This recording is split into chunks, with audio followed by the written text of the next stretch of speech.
Una sa ating mga balita, nagsimula na ang pagdagsa na ating mga magbabakasyong kababayan ngayong Semana Santa sa iba't ibang bus terminals. Dahil dito, todo pagbabantay na ang ginagawa ng mga otoridad at ng pamunuan ng mga bus terminals upang ligtas ang maihatid sa kani-kanilang mga destinasyon ang mga pasahero. Narinig ni Dina Pagibitan.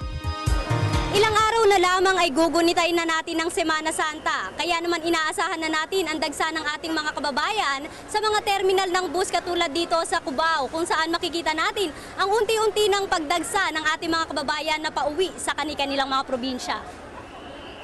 Isa si Narlita Pibulan sa mga maagang nagtungo sa bus terminal pauwing Masbate upang makaiwas sa siksikan at tubusan ng tickets. Nag-iwas kami sa marami pasahero kasi marami rin kami. Gayon din si Luningning Huwego kasama ang asawa at mag-iisang buwan na anak pauwing Bicol. Para maiwasan ang pagdagsa ng mga tao, para maiwasan yung pagsiksik dito kasi yung bata. Tiniyak naman ng Philippine National Police ang pagpapaigting ng seguridad sa terminal, pati na rin sa iba pang terminals. Dito, police visibility at saka seguridad.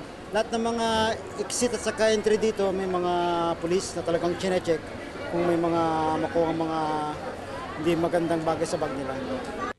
Ring ipinagbabawal ang mga deadly weapon o mga kutsilyo, pati na rin ang baril sa pagbabiyahe. Wala naman daw nakikitang threat sa ngayon ng pulisya sa lugar at pinaiiral pa rin ang proactive measures ng grupo.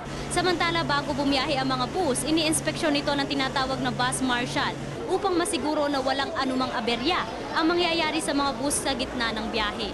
Naka-full alert na rin ang ating kapulisan sa pagbabantay ngayong Semana Santa hanggang sa pagbalik ng ating mga kababayan sa Maynila.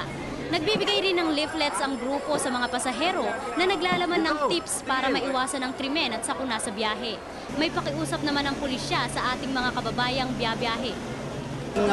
Sila, vigilant, para hindi sila maging biktima ng mga pickpocketers at iba pang mga krimen. Para sa Telebisyon ng Bayan, ako si Dina Pagibitan.